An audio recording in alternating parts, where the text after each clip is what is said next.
Each year, Microsoft Research hosts hundreds of influential speakers from around the world, including leading scientists, renowned experts in technology, book authors, and leading academics, and makes videos of these lectures freely available.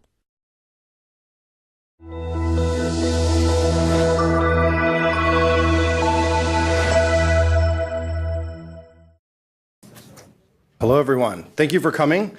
My name is Aaron Greenberg. I am the Chief of Staff in the Microsoft Devices Group. And if you're like me, you've been just completely captivated and enamored with the work of Simon Sinek. In fact, it's been fascinating to see people walk in and just talk about how many people are huge fans of his. And we get to see a lot of speakers, but I think today is really, really unique and really special. So for me, it was a true honor when they asked me to introduce Simon and welcome him to the Microsoft Research Visiting Speaker Series. And for me, Simon has been an inspiration. What I love about his work is his ability to really start and spark great thinking, which for me and so many people is it's like that light bulb going off in your head. And he not only gets you thinking, but he really gets you to challenge your assumptions and provides deep insights into how great leaders and how great teams function and inspire people. And so today we have Simon here to talk about his latest book, which is called Leaders Eat Last. If you are not familiar with the book or have it, it is also available in the corner, along with Start With Why, which I know many of you like me have read. Simon's been nice enough to agree to stay afterwards and sign copies of the book as well. Leaders Eat Last, why some teams pull together and some teams don't.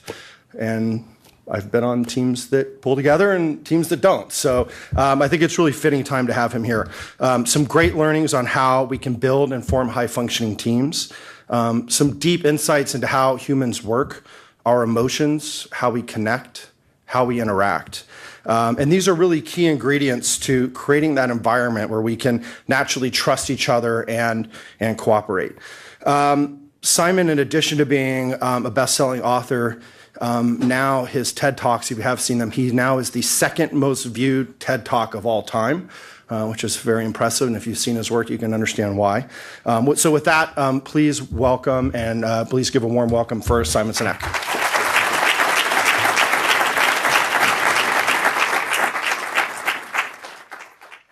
Thanks very much. So the intention is to talk about the book, but I think I'll just wax philosophical, some of which will be in the book and some of which won't.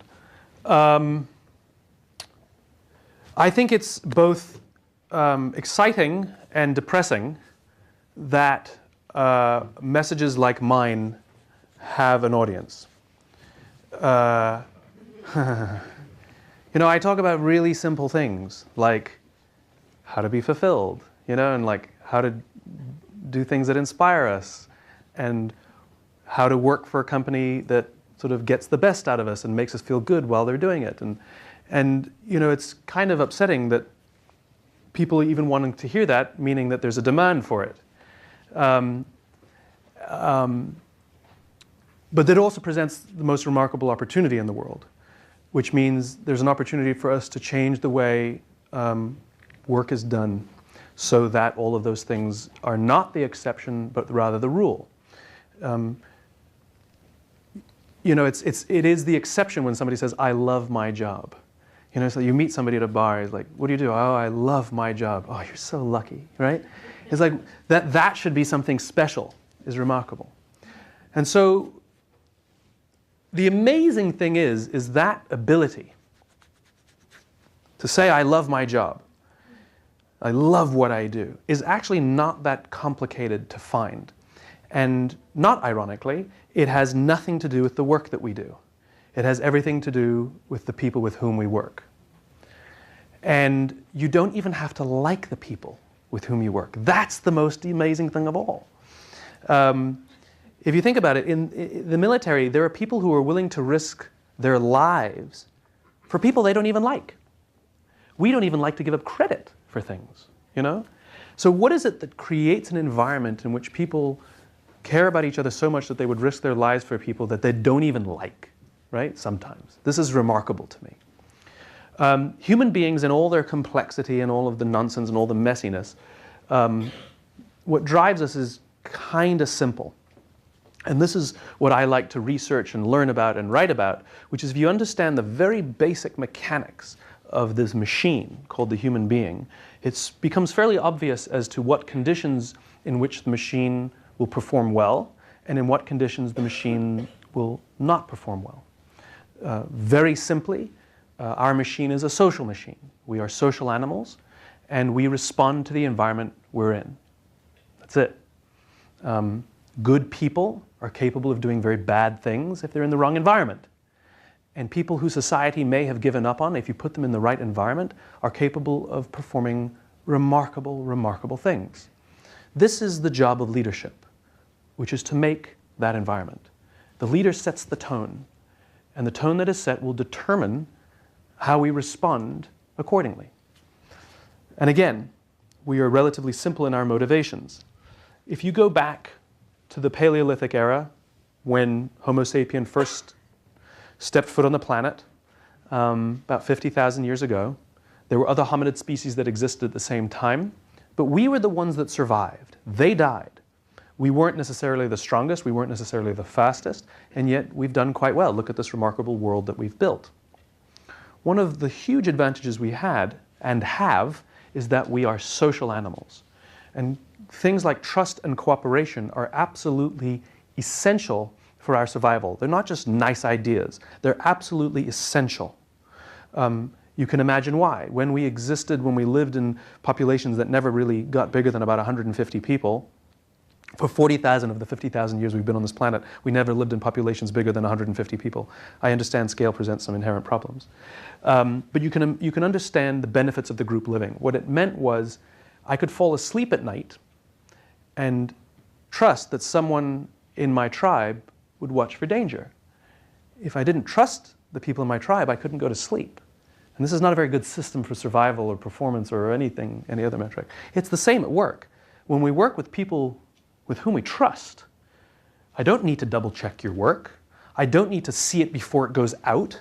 You don't need my approval, right? When we have trust, we can let people go do their work, and even if they're subordinate, we don't need to double check or approve or anything. Things will happen because we trust them, because we all have each other's backs. We all have each other's interests in mind.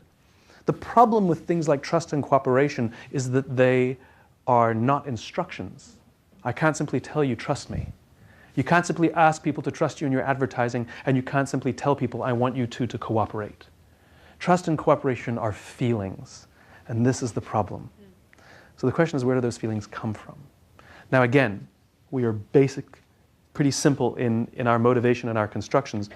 You can imagine what color should I use? You can imagine what life must have been like in these Paleolithic times.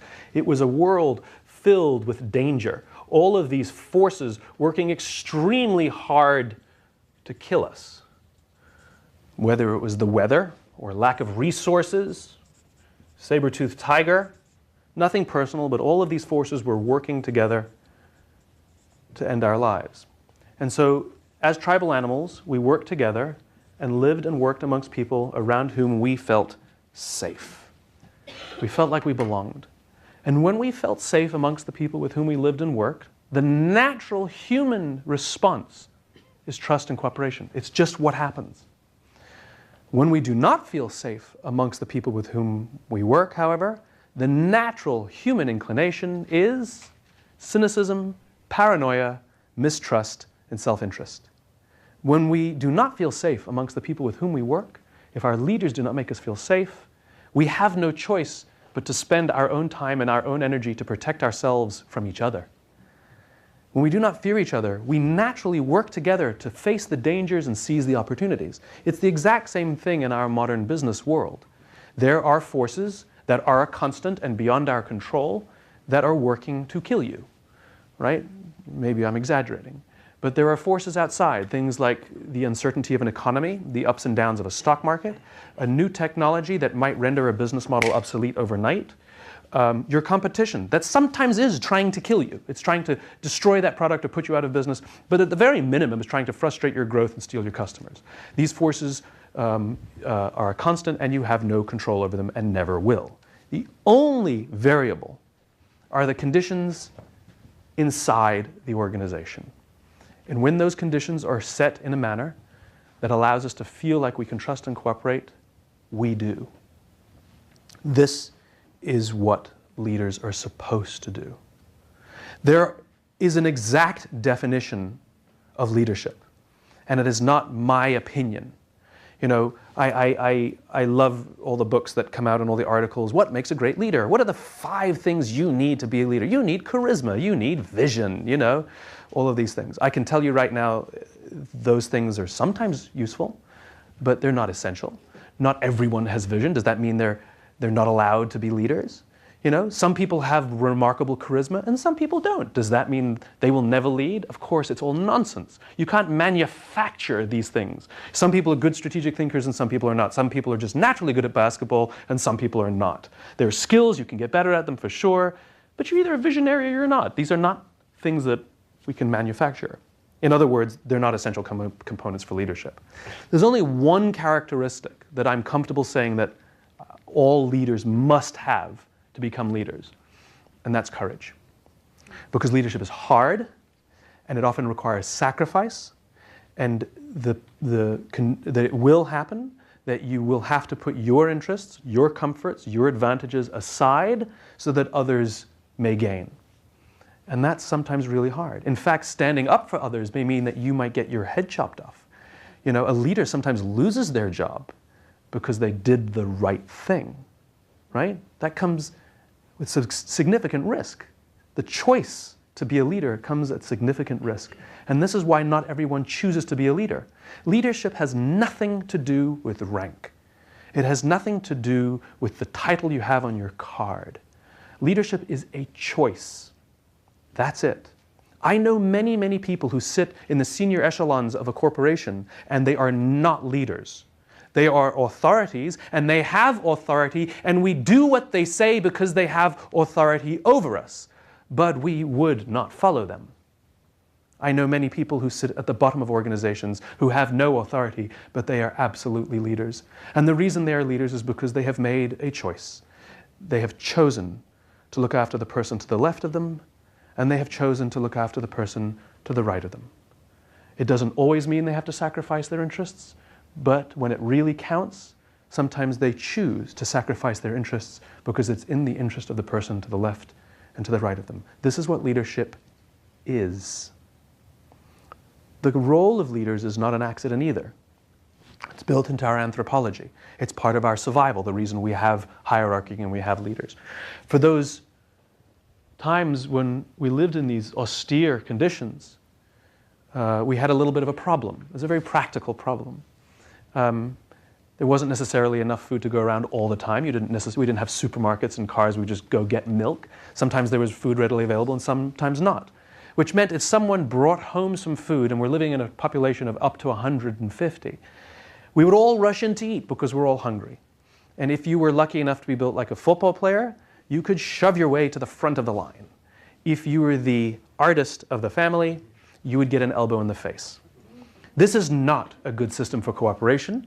It's not a good system for survival because the odds are that if I got punched in the face this afternoon, I'm not going to wake the guy if I see danger. Bad system. And so we evolved into these hierarchical animals. We are constantly assessing and judging each other, who's alpha, who's beta. We are naturally hierarchical, and we always organize ourselves in hierarchies. So even in meetings, we go to a meeting like, everybody's equal, I want you guys to work together. It's not going to happen. We are never equals. We always assess, we always judge, we always allow some others some deference and the role of leadership, and some of us defer and sort of take a more subordinate role. It always happens. Not necessarily a bad thing. And again, the reasons are very practical based on our history. Because what would happen was, when we would assess someone as our alpha, and let me be clear, your capacity to be an alpha in any population is not an absolute. It is relative to the population you're in. So you might be a technologist or an engineer, and you might think you're the hottest, best, most fantastic engineer, and so does everybody else, and you walk around like this, and you go take a dance class, all of a sudden your ego's not so big anymore, right?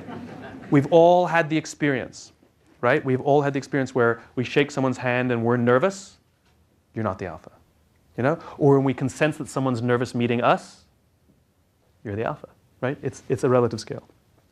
So when we assess that someone in the population is alpha, we voluntarily step back and allow them first choice of meat and first choice of mate. We let them eat first. We may not get the best choice of meat, but we will eat eventually, and we didn't have to get an elbow in the face to get that food. Good system.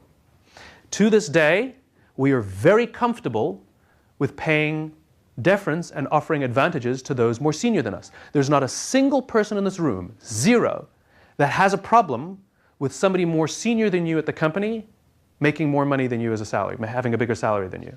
Doesn't bother you at all. You might think they're an idiot, but it doesn't actually bother you that they make more money than you because they outrank you. No issue. It doesn't bother us at all that somebody more senior than us has a bigger office or a better parking space. It is of no issue whatsoever. In fact, we very often find ourselves deferring to our alphas, doing nice things for our alphas. We open doors for them and call them sir and ma'am and get them tea and they didn't even ask. I can promise you that if, as you were walking out of this room, if Steven Spielberg happened to walk in, you would hold the door open for him.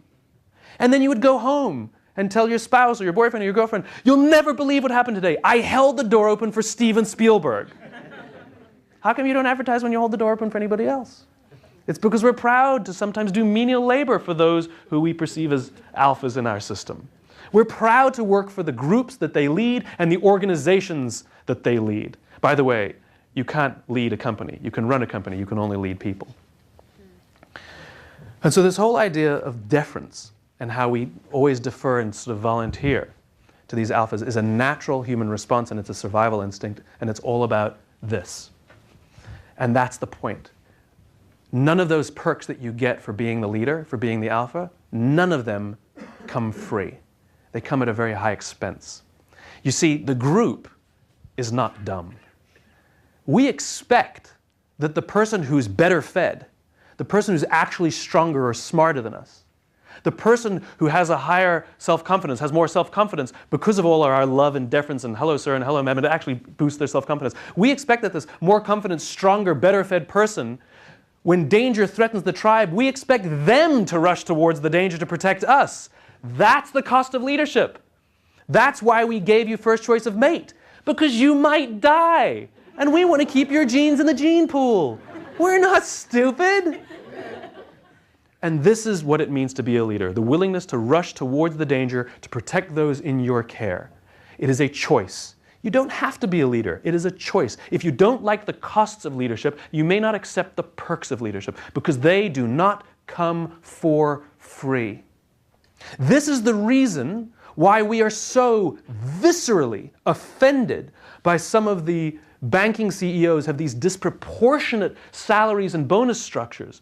It's not the money that offends us. It's that we know deep inside us that they have violated the very definition of what it means to be a leader. They have accepted all of the perks and bonuses and benefits of being the leader, and yet they're not willing to make any of the sacrifices for the role that they have accepted. In other words, we know that they allowed their people to be sacrificed for them to keep their bonuses and perks and advantages. Worse, sometimes they chose to sacrifice their people to protect their bonuses and their perks.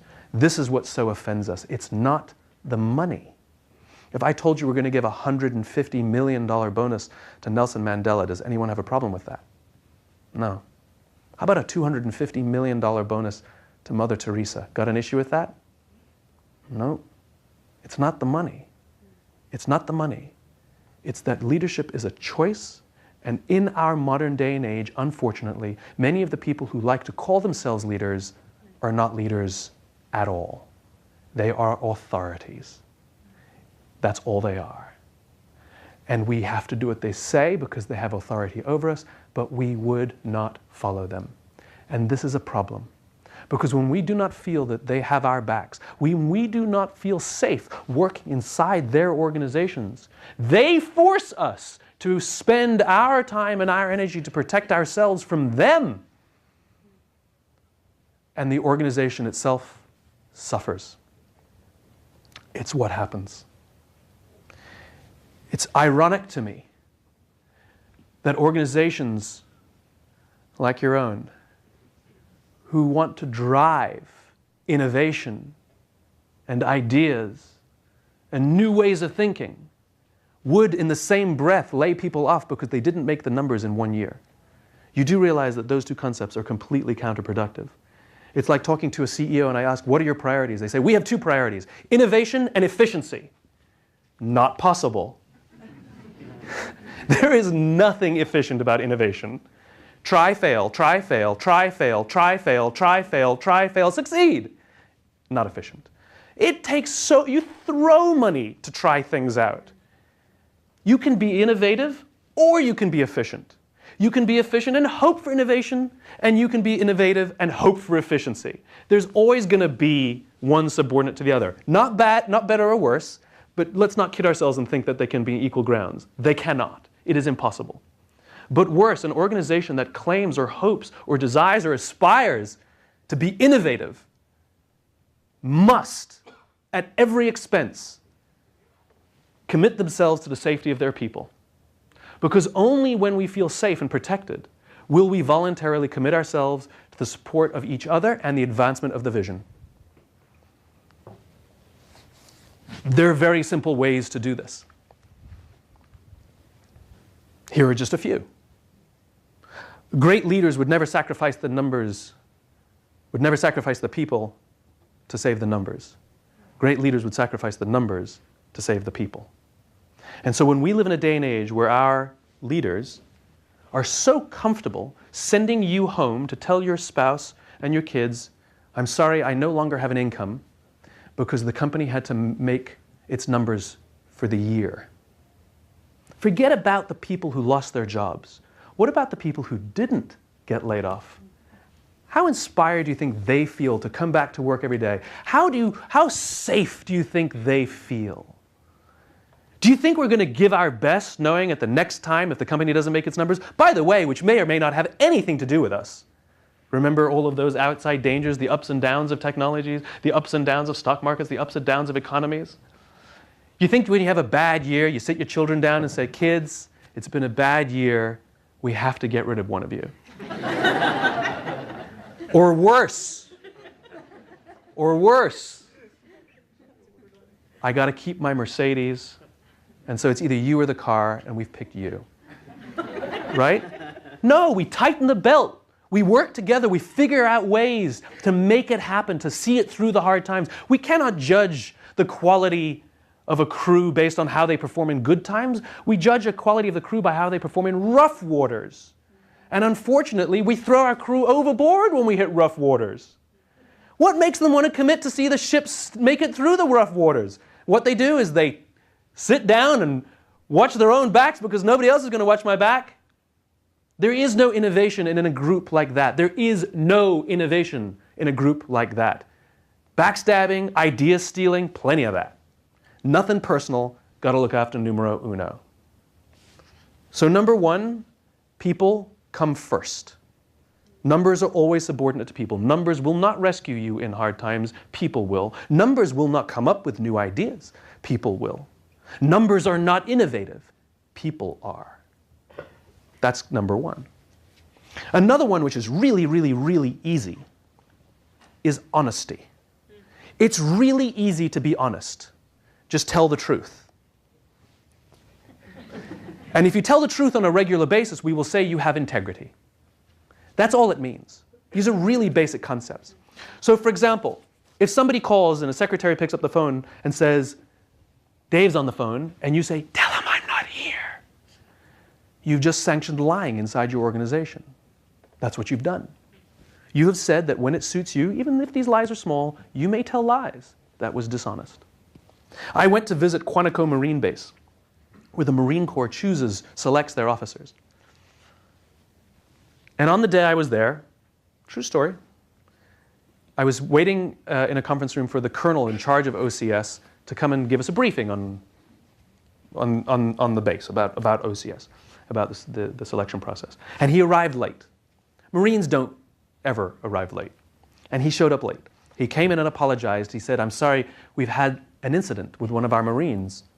So I go, what happened?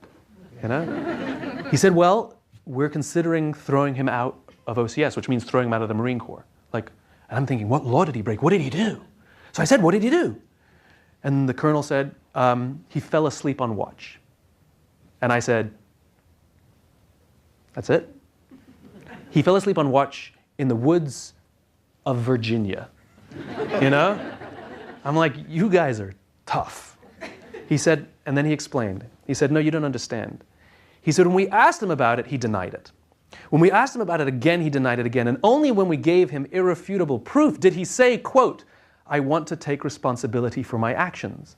The problem we have, he said, is we believe you take responsibility for your actions at the time you perform your actions, not at the time you get caught. We have another Marine who fell asleep on watch. He admitted it. He got punished. We have no problem with him. And he went on to explain, he says, you have to understand, I cannot put this Marine in a leadership position where they're responsible for the lives of other Marines, because if they are in a combat situation and his Marines doubt for 1 second that the words coming out of his mouth are anything but the truth, if they believe for 1 second that the words he is speaking are only to make himself look better or cover his own ass, trust will break down in the whole group and people will die. Now, we are not in life and death situations, but the way our minds interpret information that is given to us is in terms of life and death. This is why we don't trust politicians. They tell us the things we want to hear. We don't prima facie disagree with anything we've been told, but we know that they don't believe the things that they're saying. And so we as human beings, we're very, very smart, and this is always ingrained in us. We always make sure just to keep a safe distance from anybody who we don't believe is honest, because if we were to find ourselves in a life and death situation with them, you know what, if I had to gamble, I'm going to say, won't go with them. When someone is honest, they're willing to tell us good news, they're willing to tell us bad news, they're willing to be upfront with them. Even if it's news that we don't want to hear, even if it's not in our interest, we're okay with it. We actually trust them. Hey, listen, I got to be honest with you. Your performance has been really bad these days. I love this. We're always taught to give sandwiches. Give them the good news before you get to the bad news, right? So give them something general and generic that they don't believe anyway. Hey, you're really smart. And on this one project that you did that you really completely, like, it's really specific when they give us the negative, right? In other words, we didn't believe the positive in the first place. We knew they were just biding their time to get to the negative. Honesty. I'll give you another example of honesty and how we respond to it, okay? We've all had this happen. You get an email that says to you, Dear Simon, I'd get that, you wouldn't get that. If you get that, send it to me. Dear Simon, haven't talked to you in years, hope you're doing well. Congratulations on all your success, it's really amazing. Would love to catch up and get a cup of tea sometime. By the way, if you could go to this website, I'm trying to raise money for a project I'm doing. I would really appreciate it if you could vote for me or tweet it out. Thanks a lot, Dave. And what do you do when you get something like that? You're like,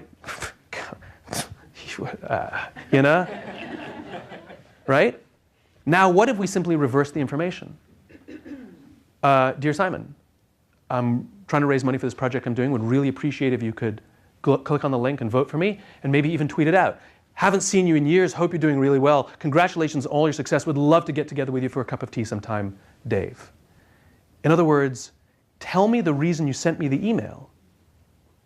Right? The niceties are fine, but that's not the reason you sent me the email. It was dishonest. It was disingenuous. Honesty is such a simple thing, right? It's such a simple thing, and when it is afforded to us, we respond with loyalty and trust and commitment and devotion and loyalty. Because why wouldn't we? By telling me accurate information, it helps me better survive. I like that. I appreciate that. I'm going to stand next to the honest one. Honesty is king. Hard, but important. And if we screw up, be honest about the screw up.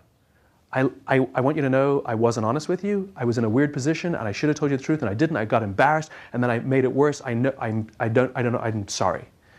I'm ashamed. You know, like, we can be honest about the failings even. We can accept punishments. Great organizations, if people screw up, you can be punished, but it doesn't mean you'll lose your job. If we fear that we will lose our jobs, we don't work in safe organizations. If we fear getting in trouble, that's okay. I mean, we fear getting in trouble from our parents. We don't fear that they're going to throw us out of the house, right? Same thing. Same thing. Here's another thing that is easy to do and is a component of leadership, right? allowing others to fail. My friend David Marquet, who wrote an amazing book called Turn the Ship Around, check it out, Marquet, was a captain of a submarine, nuclear-powered Los Angeles-class fast attack sub.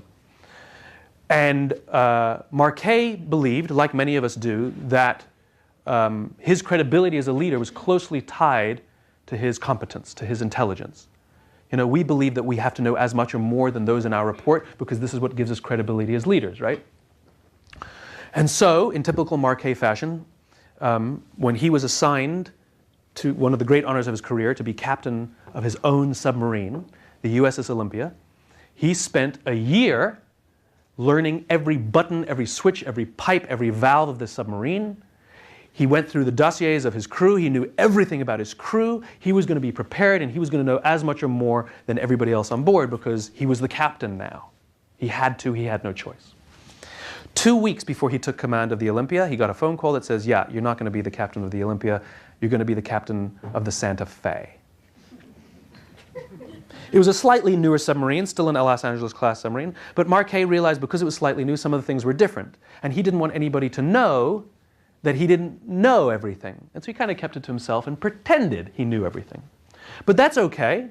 You know, he's a smart guy. He's a competent guy. He obviously trusted him enough to be captain. He was fine. Then there was another little wrinkle. Where the Olympia was the best-rated crew in the United States submarine fleet, the Santa Fe was the worst-rated crew in the submarine fleet. They ranked last or close to last in almost every readiness measurement in the entire that the Navy had, right? But Marquet figured, that's okay. I have a bad crew. It's all right. I'm going to be a good leader. If I give good orders, I'll have a good ship, and if I give great orders, I'll have a great ship. So they set sail. And about 2 or 3 days into being out there, you know, when they got ready, he was like barking orders, get ready for this, get ready for that, and everybody was following his orders, and off they went out to sea. It was a great feeling, everybody, when they do what you say, right? And about 2 or 3 days out, they were submerged, and they decided to run an exercise. So they turned off the reactor manually and pretended that they were having a meltdown, and they ran the boat on battery power. It's called EPM, right? And Marquet decided he wanted to add a little tension, see how well they would do with more difficult situations. Then he gave a simple order, ahead 2/3. And what that means is run the boat 2/3 its maximum speed. To his side was his navigator, who was the second in command at the time in the bridge, and he was also the most experienced sailor on board. He'd had 2.5 years aboard the Santa Fe. And he repeated the order, ahead 2/3. And nothing happened. And Seaman Jones, junior sailor, sitting at the controls, was squirming, literally squirming in his seat. So Marquet peers out from the side of his periscope and says, Seaman Jones, what's the problem? And Seaman Jones replies, sir, there is no 2/3 setting. Apparently on this slightly newer Los Angeles, there was no 2/3 setting on the EPM. So he turns to his navigator and he says, did you know this? And the guy goes, mm-hmm. He said, then why did you give the order? He said, because you told me to. And that's when Marquet realizes he's aboard a ship he doesn't understand, and he has a crew that's trained for compliance. It's not like you can just turn around and ask for a new boat or change your crew out. We in the private sector think that we have an advantage because we can hire and fire people. You're assuming that we're hiring and firing the right people. We think that when things don't work, just change the people. Get rid of the weak links.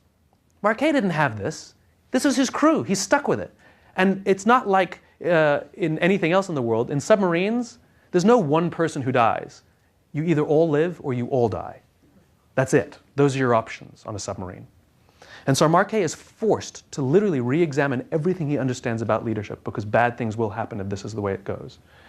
And so one of the things he realized is he had a permission-based society aboard his boat.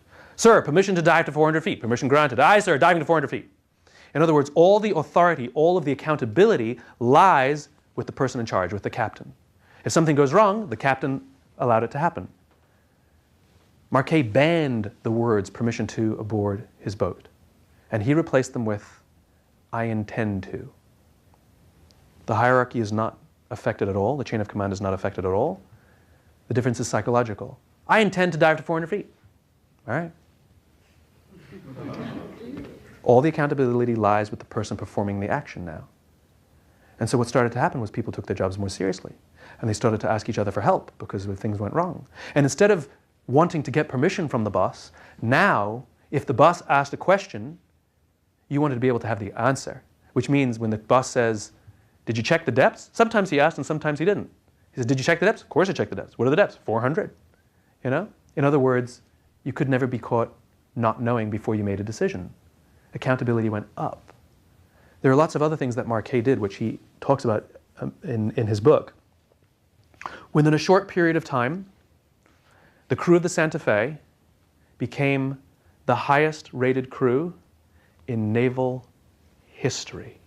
Not that year, not the submarine fleet, in naval history. Same people, same equipment. It's not the people, it's the environment.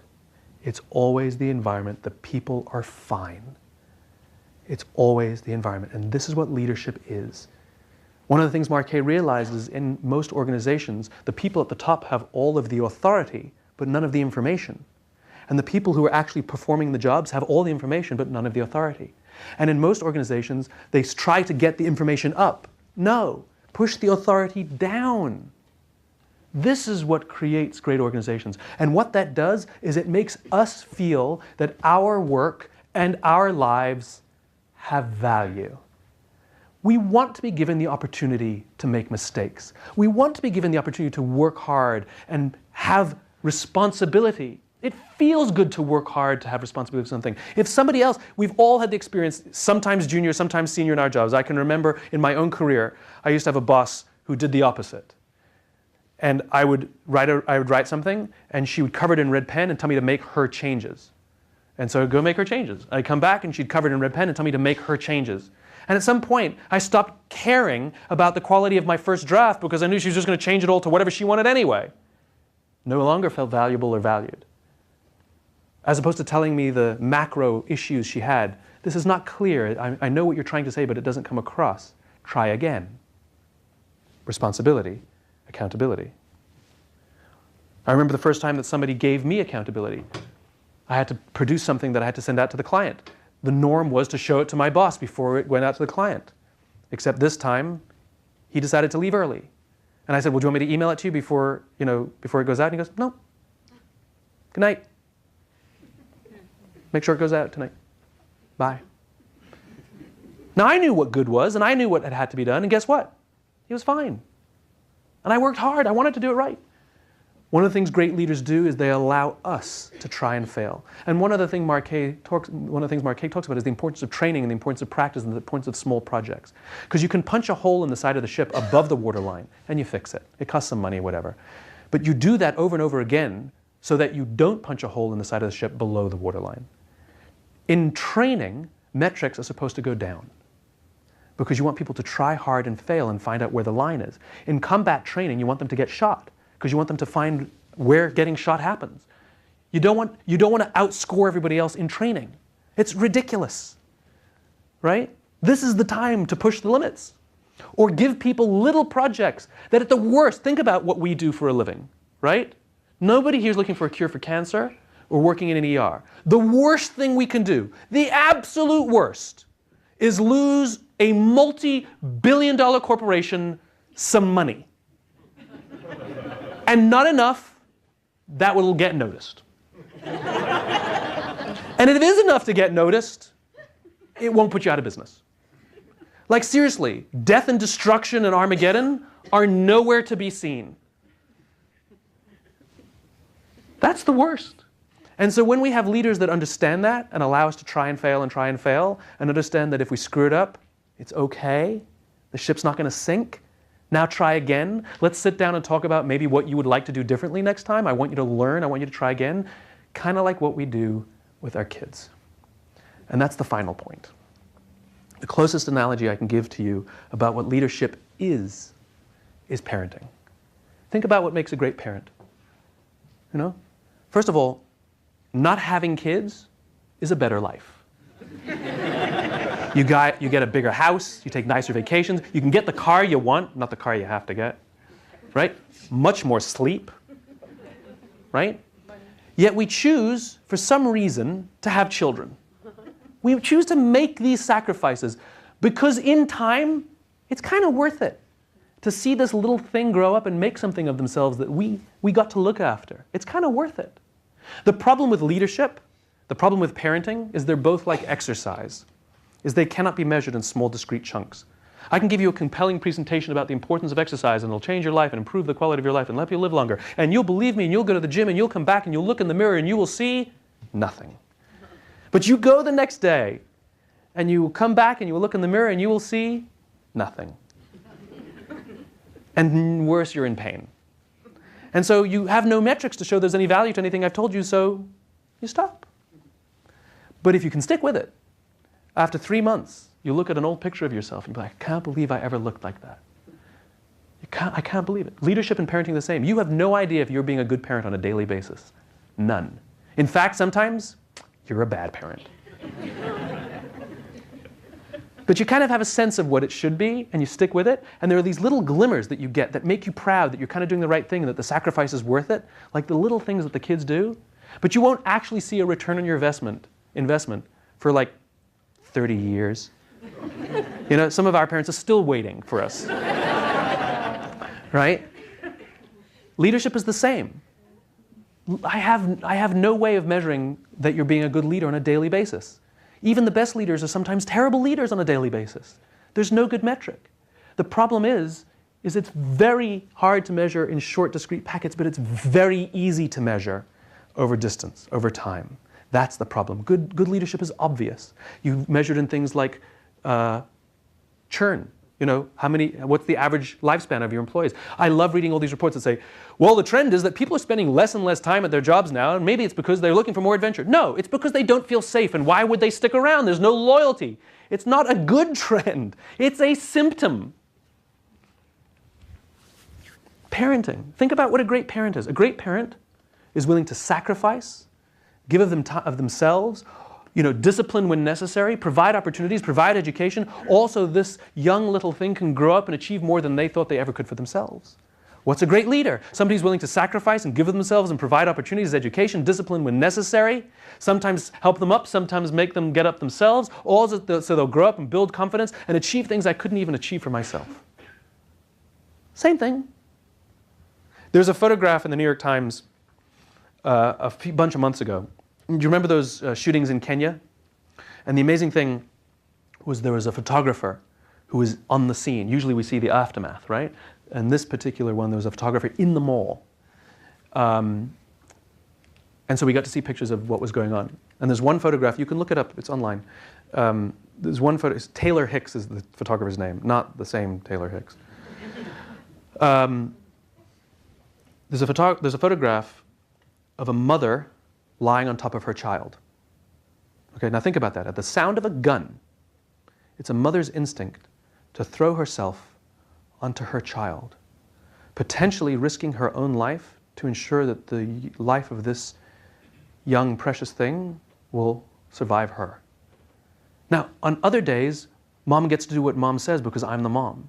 And sometimes mom takes the liberties and enjoys the liberties of being the leader and being the one in charge. But when it matters, when the child's life, survival are at stake, there's no question what a good mother does.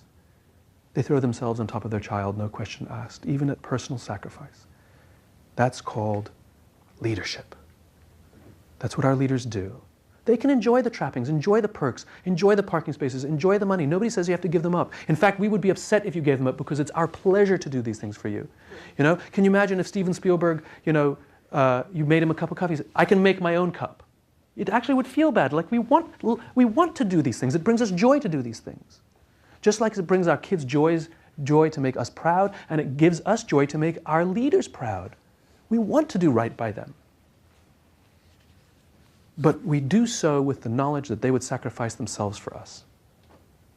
Back in the Marine Corps, this idea of leadership is viewed as a responsibility, not as a rank.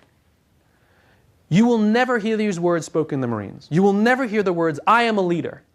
I believe I have what it takes to be a leader. I aspire to be a leader. Those words do not exist.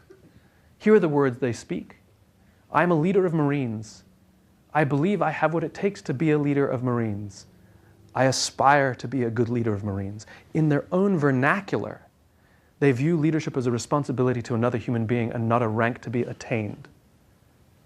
It's the same for us. You're not a leader. You're a leader of people.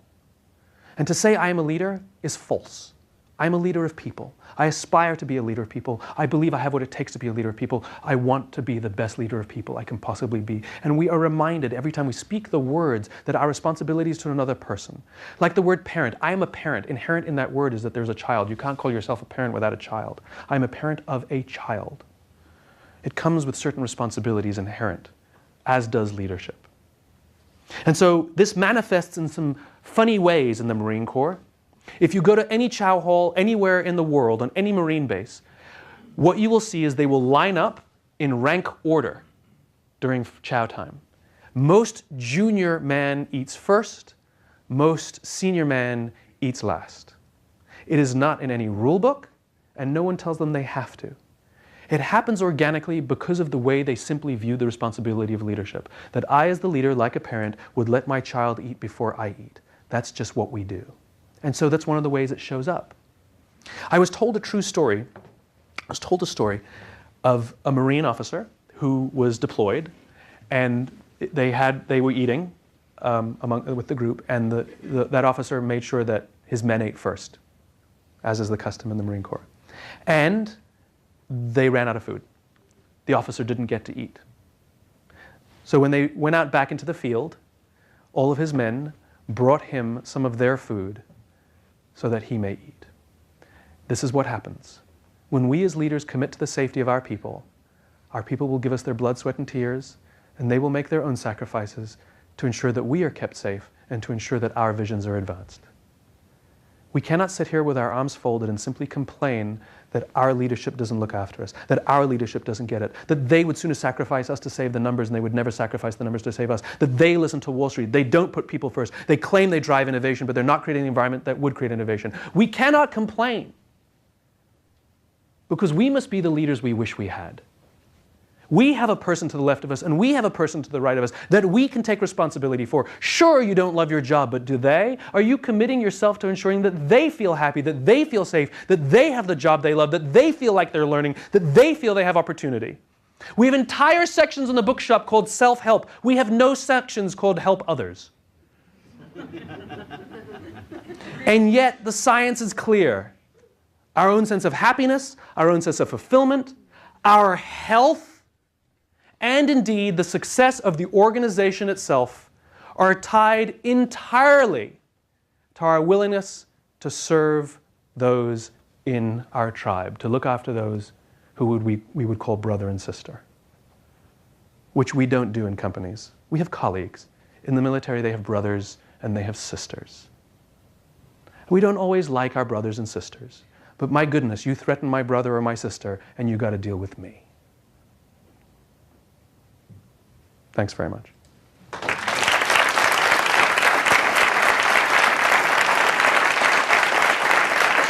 Thank you.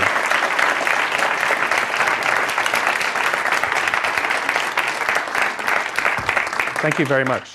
Thank you very much. We have time for questions. Yes, in the back. It's a very interesting example you've taken from Marines. Could you sort of throw some light on why? Can you speak up? Could you throw some light on why organizations like the armed forces, which have very low tolerance for challenging authority, have such great leaders, as opposed to corporations where there is a potential to challenge authority, yet the quality of leadership isn't as high? So the question was, why is it that the military has great leaders where they have low tolerance for challenging authority, where in corporations where we have culture of challenging authority, we seem to lack good leaders, or there seems to be a dwindling number. When you talk about challenging authority, what are you talking about? You know, when we're talking about challenging conventional thoughts and conventional ideas, when we're talking about taking responsibility, in the military, and especially in the Marines, they're expected and they're taught to think for themselves. And the idea of hierarchy is very much geared to something they call commander's intent. right? In other words, the commander tells us what they need to achieve, but they will not meddle in how it will be achieved. The problem in our corporations is we're told what they want to achieve and how we're going to do it. And so the opportunity to challenge authority is obvious, is because you're giving us something to challenge. Whereas in a well-running unit, the commander will say, I need to take that hill. And it's for the lower level leadership to figure out how to take that hill. And then it's for the level of leadership beneath that to figure out, okay, this is how we're going to do our component of it. And so there's a lot of respect given to the layers of leadership. Here, not so much. By here, I mean corporations, not so much. And so it also goes to the concept of humility. The best definition of humility I ever heard was given by Bob Gaylor, the former Chief Master Sergeant of the Air Force. He said, do not confuse humility with meekness. Humility is being open to the ideas of others. And I love that. You know, you can have the biggest ego in the room. Being humble is not like, oh no, it's not me. You know, that's not humble. Humble is when somebody says, I got an idea, you go, let's hear it. And actually be willing to hear what they have to say. That's humility. And so great leaders have the humility that they may not have all the answers and they don't know how to get there. And it also goes to a question of priorities, right? Which is based on bonus structures. We are largely incentivized to grow a number within the year. That's how we get our incentives. And we are not incentivized to create something stable that will last 100 years. And so what you have is a lot of large, relatively unstable organizations. Well, that's what they wanted. That's what they got. We're fast growing.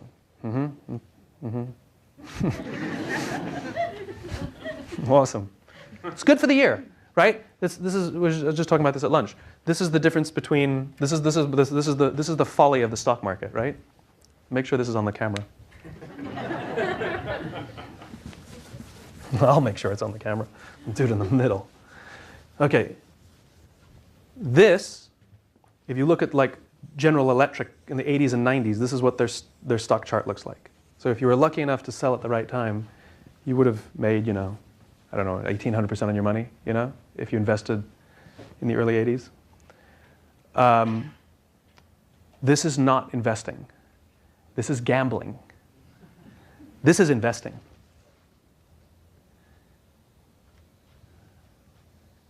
We invest in our children. We invest in education.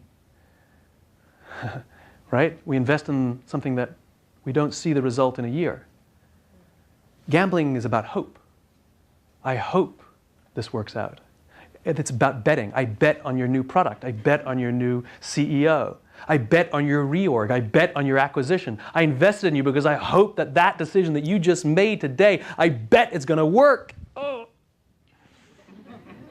Costco was criticized by Wall Street year after year after year by stupidly prioritizing employees and customers and ignoring the shareholder.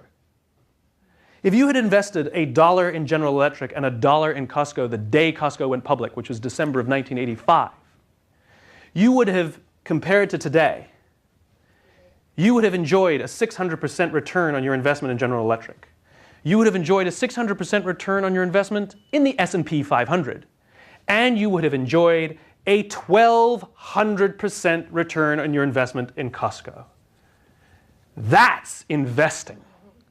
If you were lucky enough to get out of GE at the right time, you would have made a little more. But that's not investing, that's gambling. I got no issue with it. I got no issue with gambling, and I got no issue with taking bets. Just call it like it is. We're betting versus we're investing.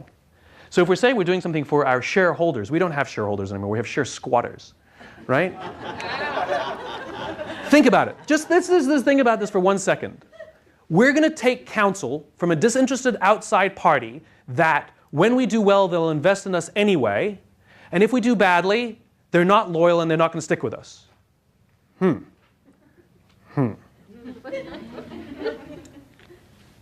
I'll stop there.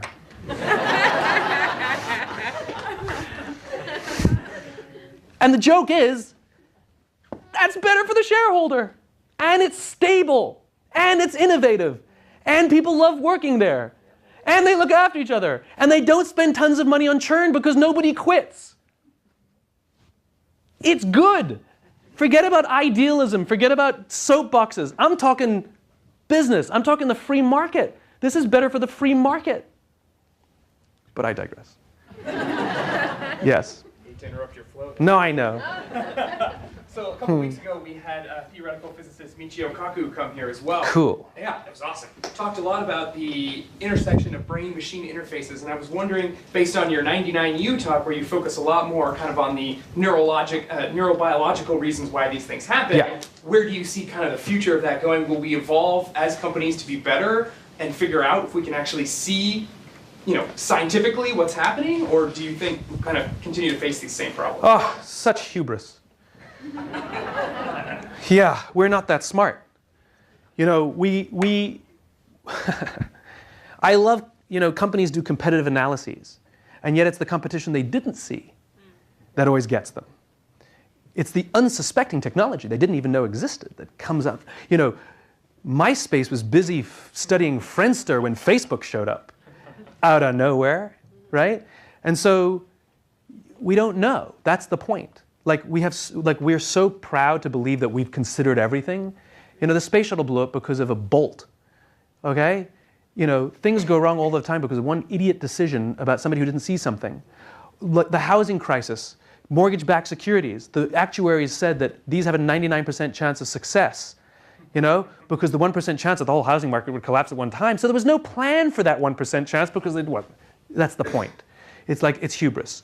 The human animal, this machine, is a legacy machine living in a very modern world. Nothing about us has changed in 50,000 years. Zippo. The way we interpret information, the way we make decisions, our drive to try and form trusting cooperative relationships, our need to feel safe, to feel valuable, to feel like we belong, all here it is.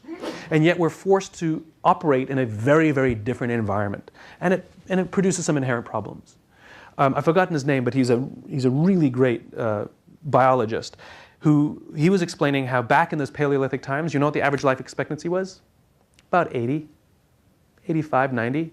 And there was no cancer, and there was no diabetes, and there was no heart disease. It was only with the rise of scale and industrialization, farming, did all the problems start to arise. And so we think that we're so advanced because we live to like 74 now, where in the Renaissance they died at like 35, right? But what we completely miss is that the ages were good and they went like this, because we started short-circuiting this machine. And so now we've been able to compensate for some of the short circuits naturally and with medicines and things like that. But if we actually live good lives, where we have longer, trusting, beautiful relationships, happier people live longer. People who are in relationships live longer than single people. We're social animals. We need each other, right? So my belief is that no matter how smart we think we are, no matter how integrated we can make the human being and the computer, there is something that we won't see that will catch us by surprise, and it will break. All of this chips implanted in brains and stuff, I think it's cool. It won't work. I mean, come on, we can't even figure out the cell phone. It's pretty imperfect technology. My Bluetooth thing doesn't really work, so I don't really bother with it. Calls get dropped, and I got Verizon, it's better than the others, and I still lose calls. Sometimes the calls aren't clear, sometimes I can't hear them. The handsets are kind of disposable. It's kind of junk technology. It's pretty good, not great, right? We don't build things to last anymore. So yeah, I think it's nice in theory. Yeah, it's good. They'll do some stuff, but it'll break.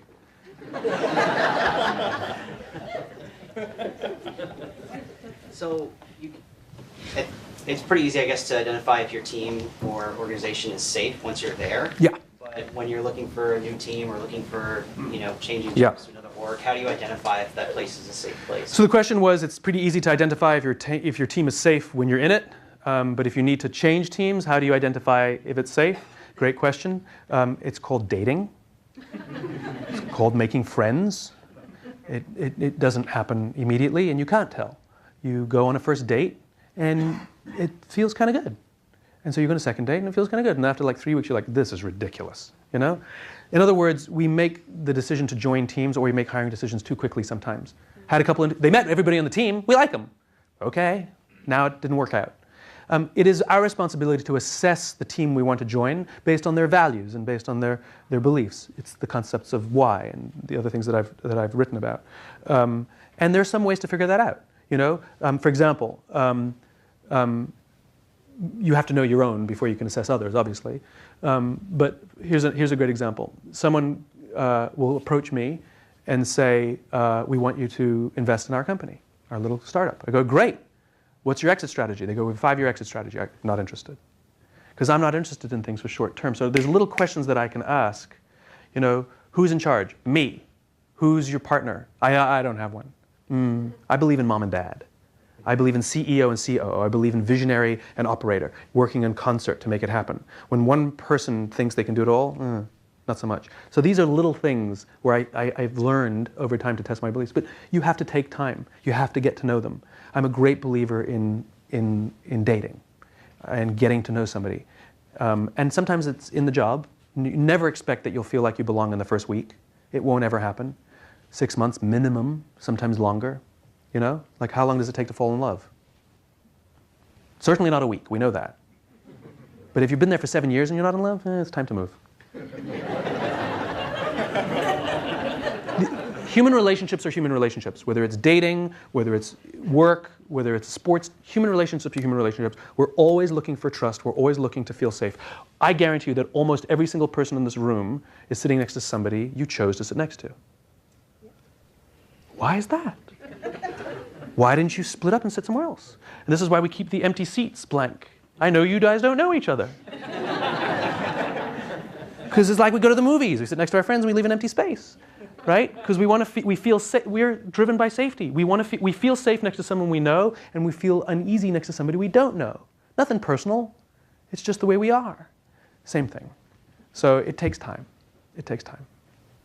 And I have no app for that. I got nothing that can speed up the human relationship. I do find it ironic, however. Considering I'm speaking out of turn, I might as well just go with the flow. I do find it ironic that companies like Google and Facebook and sort of all these social media companies invest huge sums of time and energy and money to figure out ways to organize their corporate culture so that people will cooperate better, and they have common eating so that people they can sit on benches together, and common spaces to work together, all so that they can be much better at working together to produce a product that keeps us apart from each other. I just love the irony of that. That they know what gets the best out of people is cooperation, so they can produce a product that leaves us not cooperating. I just love that. Yes? If you find yourself in a place that you consider unsafe, is your best strategy exit? No. The question was, if you consider yourself in a place that you feel unsafe, is the best strategy exit? Absolutely not. The best strategy is to step up. The best strategy is to be the leader you wish you had.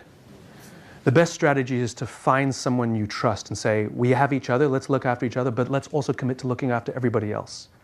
There's some good research on this as well. There was an article in HBR some time ago about how to deal with a toxic leader. And if you have a toxic leader, you can see this in dictatorships. Same idea, it's the same thing, right? So what dictators do is they seed paranoia and create separation amongst the people. Because dictators know that if the people come together, they're out. Dictators always fear the people. And that's because anthropologically, it's not the leader that has the power, it's the group that has the power. We're social animals. Leaders have power over us as individuals, but as a group, we control the leader. And so in toxic environments where you don't feel safe, very often what happens is an environment of fear and paranoia is created such that the people no longer help each other. They're too busy worrying about themselves. Maybe you have one friend who watches your back, but it's not enough. And so they maintain their control. And so what you want to do is break down these barriers and say, hey guys, all we have is each other. If we're going to be happy at work and we're going to survive this and we're going to do good things, we have to look after each other. And what the research shows is two things happen. One, this person becomes completely emasculated. They lose their power. And usually higher ups then start to notice. Because they are very good at managing up and pretty bad at managing down. You're welcome. Yes, in the back. Last question. Oh, wait, now we'll go longer. So how do you know, a leader, toxic heroes in a media, many times they project themselves on the situation, yes. real psychosis. in such a way that you don't realize? Great question. The question was, how can you tell if someone's toxic? Because sometimes they say the right things, and they present themselves as these wonderful leaders. Again, time. And this is the importance of consistency, right? There's a difference between consistency and intensity. And consistency always wins, right? You cannot be healthy by doing a cleanse once a month. I'm going to cleanse. No, it doesn't work, right? You know what keeps you healthy? Being healthy every day. Going to the gym and working out for 10 hours doesn't make you healthy. Doing a little bit every day makes you healthy, right? So consistency is always king over intensity, which is why reorgs don't work, because it's an intense...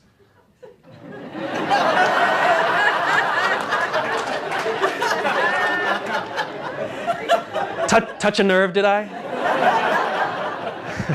Reorgs, we end up fearing the reorg. And they end up doing all these PowerPoints and bringing in all these outsiders to tell us how much better it's going to be, and we all go, okay. And then they end up spending all of their time trying to convince us that it's good. It doesn't work, because then we end up, it's like moving a bulldozer towards a brick wall, because we need to move the brick wall from here to there. The bulldozer is the reorg. We're the brick wall. Yeah, I know we need to move over there, and I'm sure this might work, but I just see a bulldozer coming, not feeling very cooperative. However, if somebody says, look, slowly is how we're going to do it, and we don't expect everybody to make the change, but we're going to take a couple people who want to volunteer. It might not work out. If you want to volunteer and be an early adopter, we're going to try. And we take 1 brick, and then we take 2 bricks, and then we take 4 bricks. And we have a small wall and a few people who are kind of naysayers who go, oh, I guess it will work. We'll try too. And before you know it, you move the whole wall, and you can't move back again because it's now the new norm. That's how change is supposed to happen. I don't believe in revolution, which is what reorgs are. They're sudden. They're usually a lot of upheaval. I believe in evolution, of which the results can be revolutionary. So, yeah.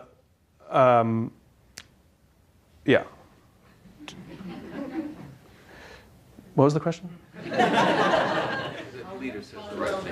Oh! When they say and do the right thing. Okay. I like my little aside, though. It goes back to the original thing. Consistency. That's right. I remember what I was going to say. Consistency, right? Which is, you cannot tell if someone's a good leader by something they said once, or did once, or twice, or 3 times. Now you can kind of tell. A couple failings are okay. We don't mind that. We're patient. We're good. We know no one's perfect. As opposed to junk, junk, junk, a couple good things, junk, junk, junk, a couple good things. Consistency is what will make our decisions. And we're very, very attuned social animals. We're highly, highly, highly sophisticated social animals. And you kind of go, yeah, I guess he said all the right things. Like if you have that kind of sense, the odds are they're probably just saying the things you want to hear. And I agree. A lot of leaders say the right things. But the question is, will they do the right things? And the only way to truly test if they'll do the right things is when their ass is on the line, when their bonus is on the line, when their reputation is on the line, when their life is on the line.